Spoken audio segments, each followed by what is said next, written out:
Good afternoon, this is Michael Graham, and this is a case study for AP 58, Every Day Counts. Dealing with Golden Oaks High School, in the summary of the case, we are acting as Mr. Rhodes, newly appointed principal. Your school has about 965 students in 9 through 12 grade setting, with 31 different sports and extracurricular activities to choose from. You're currently being asked to fix several problems throughout the school, chief among them being attendance issues. I have a large amount of students missing about 10 or more days of school per the first semester. The school is in the middle class section of a suburban area adjacent to a large metropolitan area in which most people are commuters. The main people involved in this, of course, are Mr. Rhodes, the first year principal, Dr. Newman, the superintendent, and several other staff members, which we'll get into later. Legal and ethical issues. There's a lot. There was a lot to unpack on this. Kind of hit some of the high points. Marriage of a minor child, Karen. That's a legal issue. I need to make sure because the parents did call, so a lot of cases wanted to make sure that is a issue that is followed up primarily. Failure to turn parent contact by the counseling office. That's ethical and possibly legal issues. Tyrone's excused absence by homeroom teachers just by policy, and that is not the only one we'll see here. In terms of that aspect, Christina's absence is being excused by her homeroom teacher due to a note from a minister, which is mind-boggling to be honest. And an AD excusing all the absences of John and the teachers going along with it due to him being the star football player. So, in summary, or synthesis of the entire problem, the principal, Mr. Rhodes, is having to fix a school with an attendance problem where the long-tenured teachers have become enablers. So, summary of the facts. People, Mr. Rhodes, principal, Dr. Newman, superintendent, 5 students with varying absentee issues, Tyrone, Karen, Christina, Carl, and John, and several unnamed teachers, as well as an athletic director. This is a Golden Oaks High School. It's in a suburban area, middle-class town with some lower and some more affluent areas. Commuter community, most of which travel to over an hour travel more than an hour to get to and from work. And this is more or less insight. I feel like this is a very sports-centered town due to the way in which John is handled by the athletic director. And of course, if you win a state title in football, at least where I'm from, it kind of makes you a football town. Program is 9th through 12th grade high school. High absentee problem, 965 students in the school. Policy for attendance is in place. And you have a high tenured staff with low turnover, most serving about 10 years in the building. So review and prioritize. Firstly, this school is already damaging to the students. Any changes to the current state of the school will either result in short-term or long-term damage for teachers and the AD. If nothing is done, the problem will persist and the principal will lose his job. Secondly, the important stakeholders in this situation are as follows: the students, teachers, athletic directors, principals, and counselors. Not all relevant stakeholders have been consulted on the problem in the school that we know of, but should all be aware of the district policy. I would like to see other schools' attendance numbers to compare, and yes, there's enough information to make an informed choice. So, options. So, option 1 is do nothing approach, leave it as is. More than likely, gather more data, continue to have policy not enforced, and would eventually turn to some negative consequences. But everyone would get to just keep doing the same thing they've been doing. Option 2 would be the most liberal or radical approach. It would start with truancy reports filed on all students with over 10 absences in that semester, which is a large portion of the school, being followed up, of course, then by the truancy enforcement officers to court. You backlog it, which I know from previous issues with my school where I teach, will lead to an incomplete lack of follow-through later on. I would then fire all staff who are knowingly violating their contract by not enforcing the school policy or acting unprofessional by excusing absences for those reasons that are not acceptable. Some that come to mind: Karen's homeroom teacher would be fired due to accepting a note for excused absences from someone not a parent. Lastly would be to file with the State Education Board to have the athletic director be stripped of his license for gross incompetence. I would also, as all of these plans except for option 1, remove the ability for a teacher to excuse an absence. It should be down to administration and office personnel. Option 3, this is a much more rational approach. The first action would be a staff meeting at the start of the new semester and stress the importance of following the policy with attendance.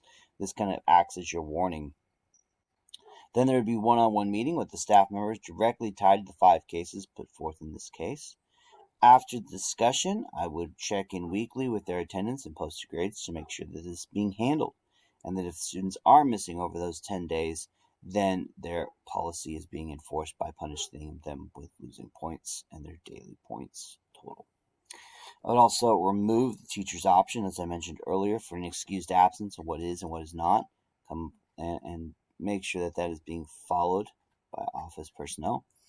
Thirdly, based on the meeting's outcome, how the teachers respond. The second semester, based on teachers' participation in the change, would lead to either retaining those teachers for the next year, hopefully that will be all of them, putting them on an improvement plan for any ones that kind of followed it but didn't really follow it and didn't really work on it, any ones that really bucked the system and just refused to follow it or got belligerent or argued with the movement or got defensive that they were being called out, honestly would call for at some points outright termination. Fourthly, have a discussion with the athletic director and make it clear that attendance in school is non-negotiable and it takes priority over football games. Make him aware of the stat that my athletic director enforces to us as coaches, that 6% of high school athletes play college and less than 1% of them go pro. This makes excusing them from being absent, showing up, and doing what is required of them makes them soft at the end of the day. Fifthly, we would discuss with counselors the importance of communication with parents, accompanied by a return phone call to Karen's parents with possible legal action if marriage is not approved by parents. Finally, reevaluate the numbers at the end of the year once these attendance policies are enforced. Option 4 is this choice will start with staff meeting and appointing a community of teachers to come up with options on how to address the attendance issue. Give these teachers some kind of license to be creative, to grab hold of a problem that is currently troubling, I'm assuming, them as well as the rest of the staff, and give them an option. Have them come up with choices for a new policy by the end of spring break to take to the board and policy members to be approved or moved on or edited if we needed to for this new policy so that we can get it approved by the end of the year to take place the following school year. While not ideal because it's not really a quick timeline to get this problem fixed, it does provide for more community input. Talk to the 5 students and inform them that their absences can be detrimental to their learning and will soon have real-world consequences once they graduate. Alright, options. Option 1, of course, makes no waves. It's easy. It's best for the staff and students because nobody has to change anything.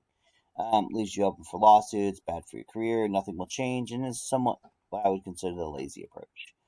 Option 2 eliminates problem teachers, sets a precedence of no nonsense. You're not going to put up with not following the contract and not following and doing what you're told, and it clears most all ethical and legal issues. Cons: hiring new staff is going to be needed then at that point, and unrest amongst the rest of the staff will grow, making them worry that if they do misstep, what may happen to them. Option 3, of course, is a moderate approach, starts to change the culture gradually over time, addresses all legal and ethical issues. It does require a lot of change of work on the principal's part, and some will still may resist. Lastly is the community approach, allows for change, easier on staff, creates buy-in by the staff.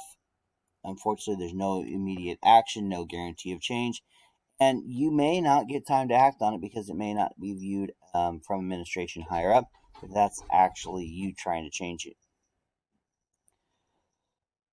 So the final of the choice, the best option, of course, is number 3. This addresses the source of the problems inside the school. Stakeholders, the teachers, counselors, and administration will be affected throughout their own actions. Students will be affected by the choices of the staff members and forced to be accountable for their absences, as well as the parents being accountable for their students being absent. This covers all legal and all ethical issues in a moderate and effective method, and it shows that those who are not following rules will be dealt with in a professional manner, giving them warnings, giving them opportunity to change, and if they do continue to not change, then dealing with those issues. I feel all important stakeholders have been addressed and thought of. I also view that all reasonable methods have been used. So, implementation, that's pretty much a summary of what I already talked about. Possible outcomes could be having this fire staff who do not follow the plan, backlash from staff, frustration from parents and students when grades drop due to the enforcement of the policy. I know this firsthand because we had started to not change necessarily, but we started to enforce a policy second semester with our cell phones at my school, in which they had to be off and in your locker or in your book bag. Had a lot of pushback from parents about that because we hadn't been enforcing it, as well as students. For the first couple weeks of the new enforcement kind of pushed our boundaries, which I would assume will happen here. Issues with the athletic director may increase, and finally, staff may quit rather than enforcing the policy if they do not agree with it. Staff, students, and parents will need to be made aware of the new uptake and enforcement of this policy. All of these issues should be able to be addressed personally with an assistant principal in all meetings of this type, because I feel it's necessary to have a witness to what was said. I don't like having an individual one-on-one staff meeting without that kind of buffer to act on. Plan shows lots of warnings are given, but will maintain the line distributed across.